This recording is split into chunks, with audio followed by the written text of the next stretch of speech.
Hola, queridos alumnos. Bueno, parece que la situación se va a prolongar, no está fácil. Entonces voy a ser muy breve y les voy a contar qué vamos a hacer. Generalmente en clases nos escapa algún tiempo tratando de entender y comprender más la manera de tocar, la reproducción de estilo, comprender justamente los diversos estilos, y no siempre nos da el tiempo para charlar sobre eso.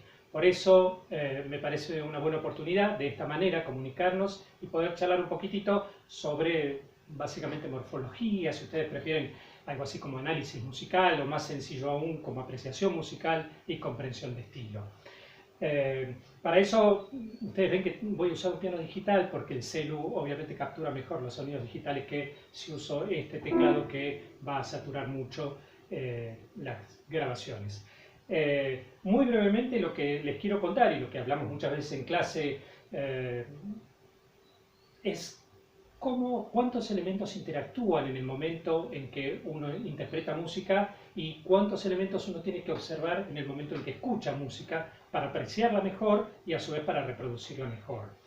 Y todo esto que va a ser fundamentalmente, nos va a llevar a la comprensión de estilos, porque cada uno de los elementos en relación a cómo se trabajan los diversos elementos que conforman el hecho musical es que se definen los estilos. Vamos a ser totalmente arbitrarios, no vamos a poner un orden de jerarquía porque no los hay. Depende de qué estilo de música estemos reproduciendo, va a haber algunos aspectos que son más importantes que otros. Vamos a estar atentos en primer lugar, a la cuestión del timbre. Respecto del timbre, lo que les voy a decir rápidamente y sencillo, groseramente para ser más claro, es que el timbre es aquello que nos permite, por ejemplo, diferenciar un instrumento de otro. Yo digo, eso es una flauta, o eso es un clarinete, o eso es un piano, por el tipo de onda que se forma o el timbre que está sonando.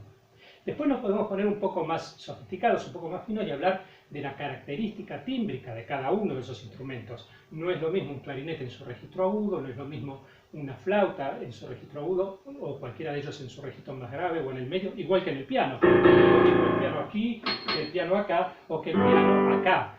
Cada una de estas áreas tiene características tímbricas diferentes. Por eso si estoy haciendo música tonal y voy a planchar un acorde, tocar un acorde para acompañar una canción, no lo voy a hacer ahí porque suena todo rugoso, todo feo, todo raro. Esa misma canción acompañada con el arpegio de esta manera me permite disfrutar más del pasaje que voy a interpretar.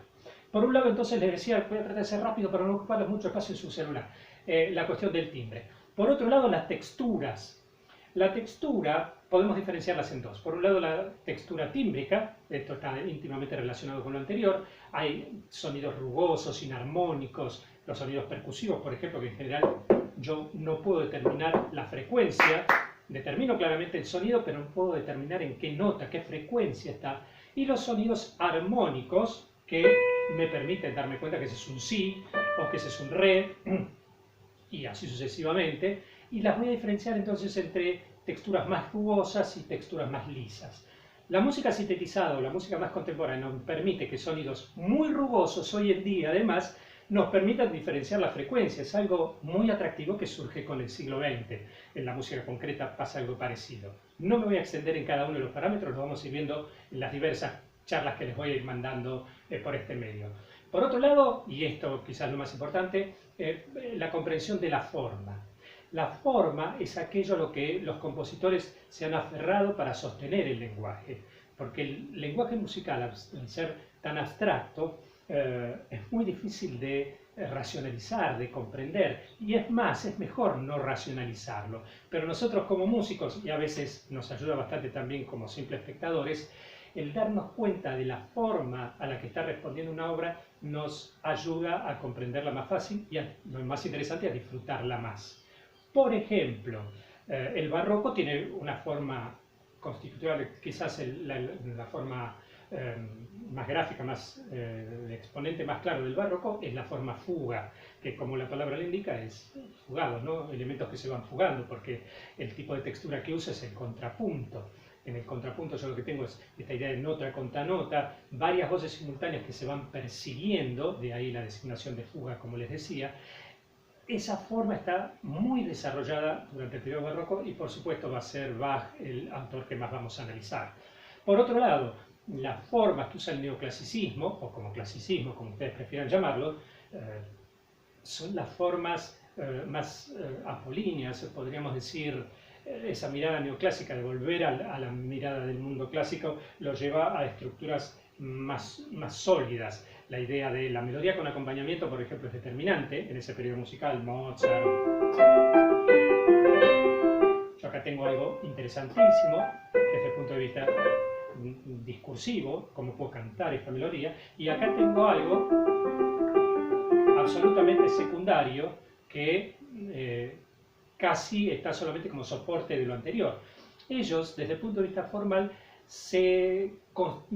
mejor dicho, constituyeron la forma que conocemos con el nombre sonata, es quizás lo más importante. Piensen que Haydn es el padre de la sinfonía es una estructura que surge a partir de tener como centralidad la forma sonata. También lo vamos a aclarar en la medida en que vayamos analizando estos compositores. La forma sufre cambios durante el periodo romántico. Fíjense, toco cualquiera y así nomás.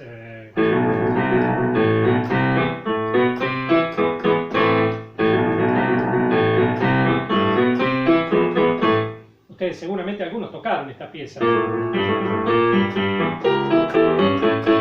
Acá es mucho más difícil darse cuenta, bueno, ¿qué es lo importante? La melodía, la textura. Acá estamos ante Schumann. ¿Qué es lo que más importancia está teniendo? No tiene la transparencia que tenía esta melodía de Mozart, ¿no? Ya es mucho más sofisticado, hay otras ideas, no hay una textura de acompañamiento, sino que todo va hacia la pieza. Ese mundo romántico que pateó, por así decirlo, que renunció a la forma más estructurada, presenta nuevos desafíos y hay que estar atentos para poder percibirlos. Obviamente con Wagner, Mahler, llega a su punto culminante todo ese periodo. Eso lo vamos a ver entonces en la cuestión formal, que va a ir desde analizar la microforma, entender cómo se constituye una simple melodía, volvemos a Bach,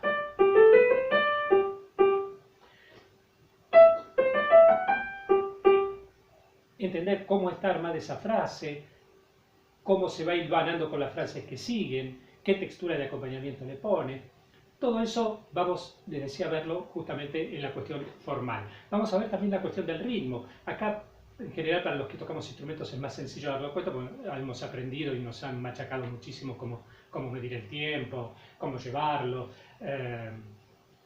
Es cierto que vamos a volvernos más sofisticados y vamos a tratar de separar la idea de tiempo, simétrica, de la idea de ritmo.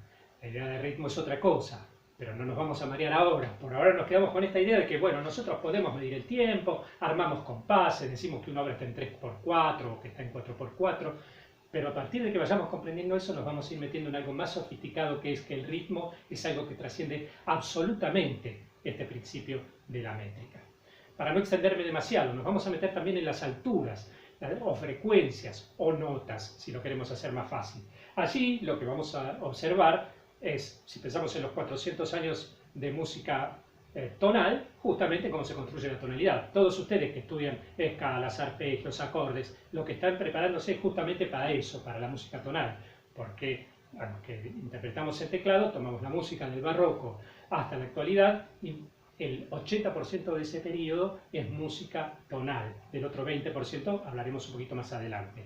Y la música tonal, todos más o menos ustedes lo saben, es una música que toma un sonido de referencia, el cual convierte en centro de su sistema, alrededor del cual giran todos los demás. Con una gran virtud, uno lo puede comparar con el sistema solar, muchas veces yo lo he dicho en clase, el Sol es el centro del sistema, todos los planetas giran alrededor del Sol. La ventaja es que en la música funciona esto así, por eso la idea de tensión. Tengo mucha tensión en el acorde de quinto grado, en el caso de si estoy en la escala de Do, el acorde de Sol, que resuelve sobre el primer grado el acorde de Do. Esta sensación mueve toda la música que ustedes escuchan tonal, desde Bach a Wagner.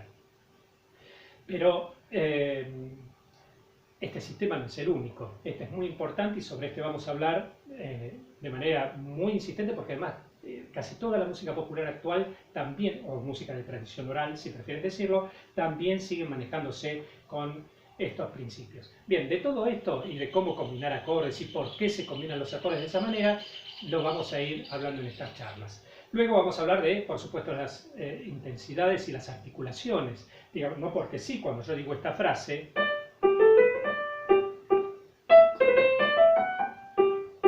algunas notas están como entrecortaditas y otras están como muy uniditas. Algunas son, o dicho un poco más fino, algunas son staccato y otras ligado. Luego vuelven los staccatos, luego vuelven los ligados y otra vez volvieron los staccatos.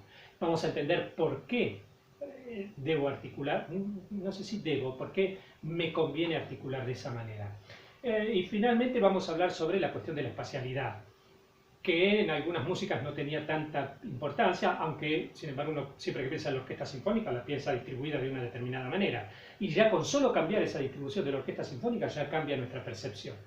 Pero mucho más va a cambiar a partir del siglo XX, donde se empieza a experimentar, entre otras cosas, con la música electrónica, que se traspasa luego también a los instrumentos tradicionales. Entonces no es lo mismo si una flauta va caminando alrededor del espectador y cómo vamos capturando ese sonido.